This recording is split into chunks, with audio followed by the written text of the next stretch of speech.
In the city of London, England, in an apartment, a man named James Riley was buying weapons from a bald black man complete with silencers and ammunition.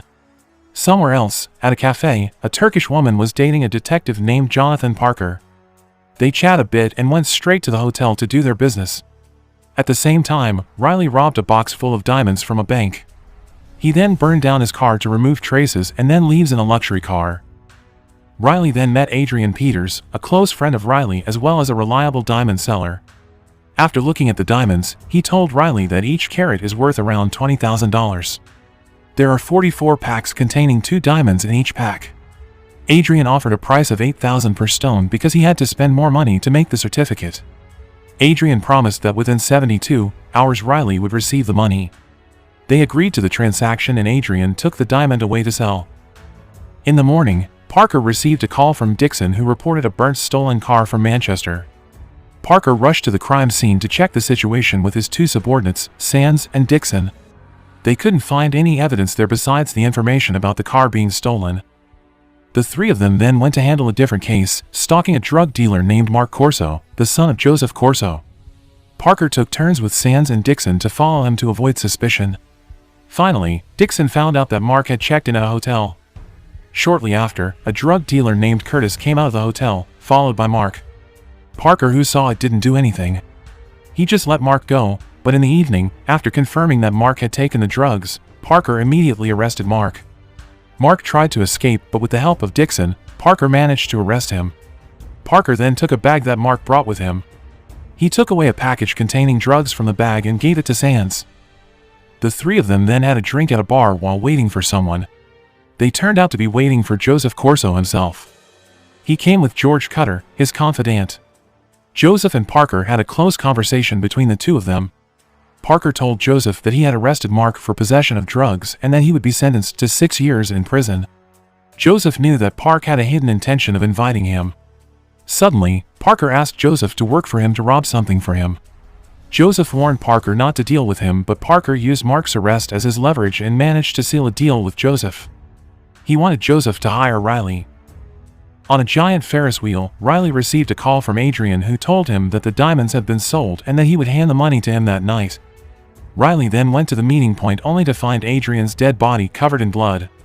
Elsewhere, Sands asked Parker if he was sure Riley would be willing to work for Joseph as planned. Parker explained that as long as the money was enough, people like them would work for anyone. At Adrian's funeral, his wife, Sophia, was very sad over the death of her husband, while Riley could only watch from a distance.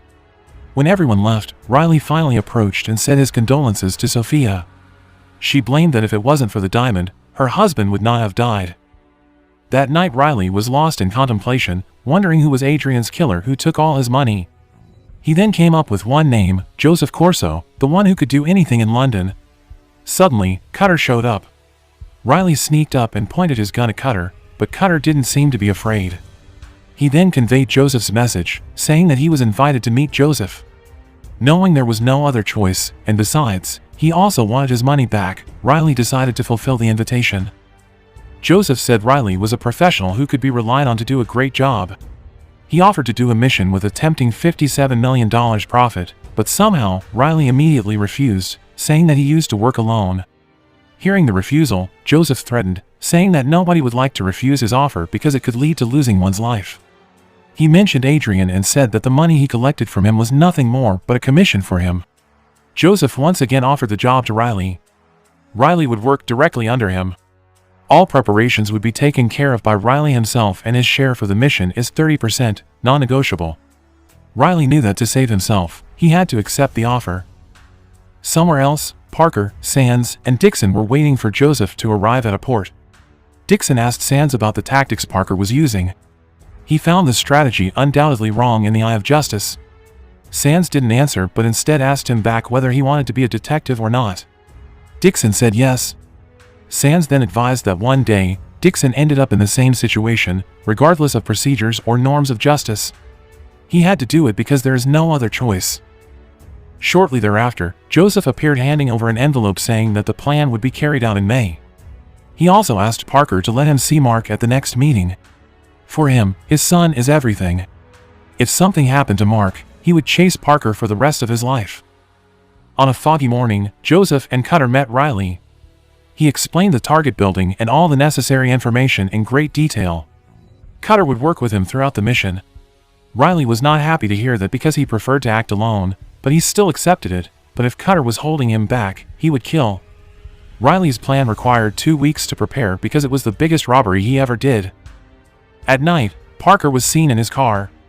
Not long after, Curtis entered the car.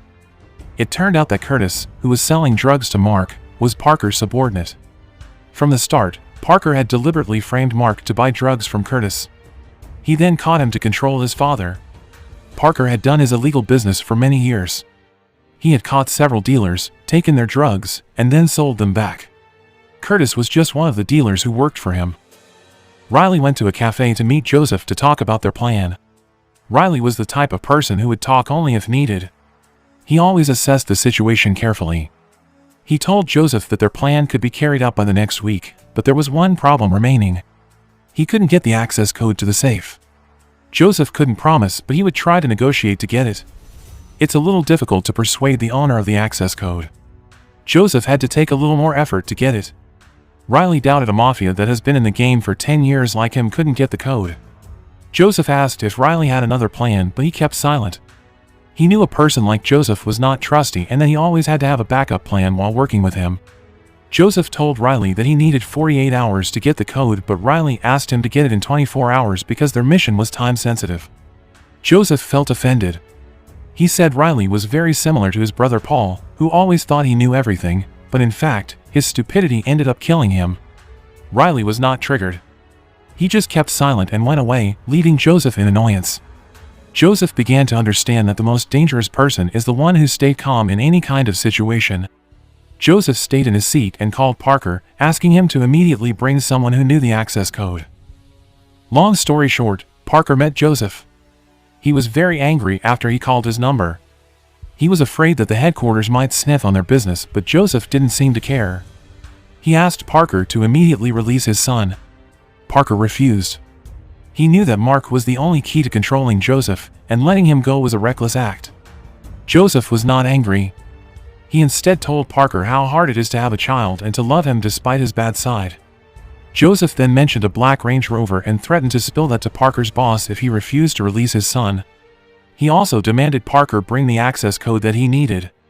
Joseph left after handing him a bouquet on which there was an audio recording of their conversation, containing proof of Parker's involvement in the mission. Parker, who initially tried to control Joseph, ended up under Joseph's control. The next day, Joseph kept his promise by releasing Mark from prison. He arranged a meeting with Joseph and immediately went to meet Joseph. Parker released Mark in exchange for the original evidence of his recorded conversation. The meeting was brief. It went smoothly. After everything was done, they immediately left from there. Meanwhile, after buying things that he needed for the plan, Riley went to Paul's grave. He still wondered who the real culprit was that had caused Paul's death. After he returned to his place, Riley sat and thought about his plan. He realized one thing. If the job was too easy to do, there might be something off. It could be a trap. Suddenly, his phone rang. Joseph told him that the access code had been received and that they could start the plan immediately. Joseph advised Mark that he had to learn from the past. Parker is a dealer. Mark couldn't be a dealer in London unless he could get rid of Parker. The police had also considered Mark a weak dealer, so they would always target him as a black sheep. Joseph asked Mark to stop dealing drugs. He had lost his wife and he didn't want to lose his son too. Joseph confirmed that one more week after the last job was finished, he would retire. Mark must be able to continue his business after he retired. The robbery was finally carried out by Riley, accompanied by Cutter. They reached the target building by helicopter. The building was high enough so no one noticed the noise of the helicopter. They landed on top of the building, sabotaged the surveillance camera, and broke into the building without any problem. They took turns going down using a rope to the door where the safe was located. All the processes were carried out without any problems. The access code was entered and the security alarm was turned off. They also managed to penetrate the iron door. After the safe was opened, there were lots of bonds worth $57 million in it. Cutter asked Riley to take everything. After everything was taken, they immediately left the building with a car that had waited for them below. They went straight to the hideout. Riley felt that the mission was too smooth. Everything went by without any obstacles, and that only means something bad was about to happen. Despite such a bold plan, they ended up unnoticed. Cutter said that they were lucky to get unnoticed, but Riley doubted it. In other places, Parker went to a billiard place, meeting two of his colleagues named Roberts and Luke. He handed a bag full of money from under the table to them. Luke questioned Sands' loyalty, but Parker straight away defended him. He had been friends with Sands and knew that he is a trustworthy person. Roberts mentioned the drug delivery to Portugal, and Parker replied that it is in progress, but the payment was stuck. Roberts warned Parker about Velen. Turned out, Roberts already knew about Curtis and Velen, the husband of the Turkish girl that Parker dated. Parker assured them that everything is under control and he could handle everything by himself, just like usual. As soon as Riley arrived at the hideout, the thing that Riley had expected happened. Cutter was ordered by Joseph to finish off Riley. He jumped behind the car to avoid getting shot by Cutter, but his belly was shot. Knowing the plan was failed, Cutter immediately left using the car. Riley took another car there and began chasing Cutter across the city. While Riley drove calmly, Cutter was too reckless to avoid getting caught. Riley used the chance to bring him down. He pushed Cutter's car to the side and caused it to crash into a parked truck and ending up Cutter's life. Riley finally realized that Joseph was trying to set him up. He then took all the money and left. Joseph found out that Cutter was killed during the mission and Riley had managed to bring all the money. He knew that Riley was not that easy to handle. At the same time, Sands asked Parker about their commission for the mission. Parker explained that they would receive a 10% share while the commission for Dixon was not been confirmed. Meanwhile, Dixon was talking to someone through the radio inside the car. He then came out with bad news. Apparently, they were in dire need of $46 million to change a policy. They then went to the police commissioner's office to ask for clarification. Sands suggested they tell the attorney general and the police commissioner about the truth. Before Parker get out of the car, he told Sands that they were the ones that had to take control, not anyone else. After Parker left, Dixon asked about the money he gave to Roberts and Luke at the billiard place. Sands told Dixon to stop snooping around. Roberts and Luke were DEA agents and Parker gave them shares of his drug-selling profit to keep him safe. Dixon then mentioned Curtis. Sands told him that he might also be an agent too, considering there was no data about him. Sands started thinking that maybe Parker was hiding something from them. Meanwhile, Riley went to Sophia's house because he didn't know any other safe place to go. Parker met the police commissioner and the attorney general. The police commissioner asked about Parker's recklessness lately. He had been doing his job without consulting them first to them. Parker denied everything. He said that as long as all the money was safe, they didn't need to worry about anything at all. The Attorney General was surprised to find out that Parker used Joseph Corso as bait for his mission, but as long as the result was guaranteed, he didn't seem to care too much. Before leaving, Parker asked the commissioner to hold the case for 24 hours to avoid it being leaked to the media. Meanwhile, Sands looked deep in thought thinking about what Dixon just told him. They seemed to act like a criminal with a badge. Dixon said that his goal to become a police officer is to catch the person who killed his father at all costs. He joined Parker's in illegal business just to find the killer, but what Parker had done had greatly strayed from his path. Deceiving a teammate is an unlawful crime and unforgiven foul. Dixon's words started to affect his faith in Parker. He promised to make sure of it later. The next day, Sands called Parker to tell him about the new information he got about Joseph. He then asked Parker to meet him in an hour because he had something to do. Meanwhile, at Sophia's residence, Riley had gotten his strength after being treated by Sophia. Sophia asked why he returned to London. Riley told her that it was Adrian who told him to come back. Sophia then started blaming Riley for her husband's death. Riley told her that it was not him. The moment he met Adrian, he was already dead and covered in blood. He then told her that the murderer was the London Mafia, Joseph Corso. Sophia still blamed Riley, and that led to Riley started telling stories. Back then, when Riley, Adrian, and Paul were doing their mission, they were surrounded by the police. Paul sacrificed himself to buy some time for Riley and Adrian to escape. Riley felt that their escape was way too easy, as if someone had opened an escape route for him. He realized that the person must have been Joseph Corso. After hearing Riley's story, Sophia finally realized that all this time, she had misunderstood. In another place, Sands started carrying out his plan to find Curtis's address. He asked his friend to keep what he was doing a secret from Parker. Meanwhile, Riley contacted Joseph, who was with his son. Riley said that he had all the money and asked Joseph to come to the Battersea Power Station at midnight to meet him. Joseph immediately agreed. Meanwhile, Sands and Dixon went to Curtis's residence, but they only found Curtis's brother there.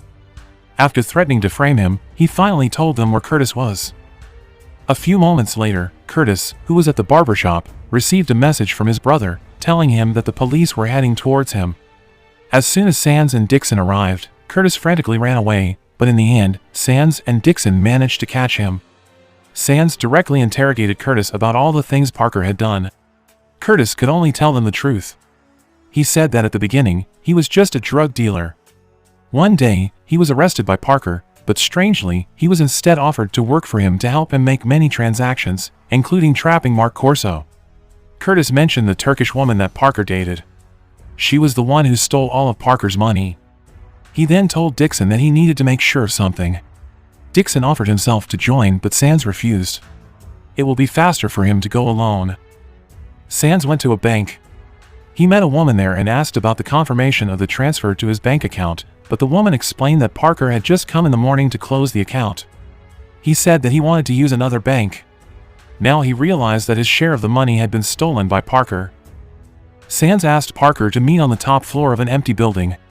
Parker came to the place feeling no shame, as if he didn't feel guilty at all. When Sands asked about the unpaid sales money and whether the buyer never come, Parker denied them and said that the buyer always came and the money always came smoothly. He kept Sands' share in another bank because the superiors were monitoring them and he didn't want the superiors to find out about their business. Parker never distributed the money for safety, but Sands already knew everything from Curtis. The money was stolen by Velen and his share was taken by Parker. He regretted that he had trusted Parker too much. He never listened to other people's warnings about Parker and still believed in him like a brother. Suddenly, with a guiltless face, Park shot Sands twice and ended up his life. Parker then picked up Dixon. He asked where Sands went, but Parker said that he would catch up with them later. Their goal was to take the money. Dixon didn't say anything during the trip until they arrived at the location. Parker told Dixon to bring a gun because the customer they were going to meet this time was very cunning. It turned out that Parker made Dixon meet McDear. When McDear saw Parker without Sands on his side, he knew something bad might happen. Shortly after, Parker left from there, leaving Dixon with McDear and his confidant, Robbie. Turned out Parker had paid McDear $25,000 to kill Dixon. In the afternoon, Dixon woke up in a car trunk. Next to him, there was Curtis's dead body, which was killed by the McDear. They were now headed for the execution site. Dixon managed to untie his hands and took the fire extinguisher. When Robbie opened the trunk, Dixon immediately sprayed him. He tried to take Robbie's gun, but it accidentally fired and shot McDear to death. Dixon also managed to shoot Robbie and ended his life. After making sure that they were dead, Dixon left the place immediately. At night, Parker went to meet a person whom he paid to make a fake passport and ID. He was supposed to pay the man $12,000, but he didn't pay him at all. He then left away from there. He knew that everyone who witnessed his crime had to be eliminated, including the man whom he paid to make his fake ID before. He then went to the club to meet Robertson and Luke. He asked for their help to meet Joseph Corso because he had killed Sands and Dixon. Roberts and Luke didn't suspect anything and said that they needed a few hours to find Joseph. Roberts suggested Parker cooperate with Sophia. He then left to meet Sophia. He told her that Joseph was the one who killed Adrian, her husband. Riley, who was there, immediately hid. It turned out that Parker's purpose in meeting Sophia was not to ask her to work together, but to find out the information about Joseph. Riley, who was hiding on the balcony, listened to all the conversations. He immediately realized that Parker was also targeting him. At first, Sophia refused to work for him, but he threatened her and managed to assign her to work with him. After Parker left Sophia's place, he received a call from Roberts, informing him that Joseph was now at the Battersea Power Station. Parker rushed to the station. Meanwhile, at Joseph's residence, he ordered all his men not to kill Riley before the bonds were obtained. Joseph also gave a gun to Mark and told him not to let him down anymore. Meanwhile, Sophia was also seen getting ready for a battle of life and death with Riley. In the club, when Robert and Luke were busy chatting, Dixon suddenly appeared and asked where Parker was. It was clear what had happened. Everyone had been deceived by Parker. Long story short, Riley came to the meeting place using a speedboat an hour earlier to store the 2 bags containing the bonds in an iron locker. 1 hour later, Joseph and Mark, along with all of his men, appeared. His men scattered to surround the meeting location. On the other hand, Dixon also followed Parker to the meeting location that night. In the middle of the darkness, Riley started his action. He killed each of Joseph's goons that surrounded the place. Finally, Riley showed up behind Joseph. They pointed their gun at each other. Joseph brought up the story about the night when Paul, Riley's brother, died. He said that it was Parker who set up everything. Joseph then mentioned Adrian. Sophia showed up and was triggered after Joseph mentioned her husband's name. She immediately shot Joseph, but before she wanted to shoot him again, Mark showed up and shot her. Before she fell, she managed to land a shot in Mark's neck. Joseph saw his son get shot right in front of his eyes. Suddenly, Parker showed up. While pointing his gun, he asked all the bonds to be handed over to him. Joseph, who no longer cared about all the money, asked Parker to call an ambulance. Joseph said that he didn't have the bonds with him. When Riley confirmed that the bonds were indeed in his hands, Parker mercilessly shot Joseph dead on the spot. Parker asked Riley to take him to the bonds. Riley had no choice but to take him to the safe. He immediately took the bonds from the storage. He pulled out a bag containing the bonds and handed it over. When Parker asked for another bag, Dixon suddenly showed up while pointing his assault rifle at Parker. He threatened Parker to drop his gun, but he didn't seem to be afraid. He underestimated Dixon and said that he wouldn't dare to shoot him. Dixon then told him that he had found out about Sands. Hearing that made Parker nervous. Parker then offered to share 10% of the $57 million if he wanted to work with him, but he refused. He shot Parker and killed him instantly. Well, I'm not just someone. Dixon told Riley that he had been framed. He told Riley to leave. Before leaving, Riley asked Dixon to bury Sophia next to her husband's grave. Dixon agreed to Riley's wish because it was indeed his duty. After that incident, Dixon went to see the police commissioner and the attorney general, asking for clarification about his status. The case has been closed because the perpetrators all died. The commissioner asked if Dixon could be trusted. Dixon answered that the most effective way to eradicate criminals on the streets was to take all their money. Dixon's answer was good enough to satisfy the commissioner and the attorney general. They then appointed Dixon as the new detective. They wanted Dixon to keep silent about the details of the case. Meanwhile, Riley was free to do whatever he wanted because Dixon did not involve him in the case.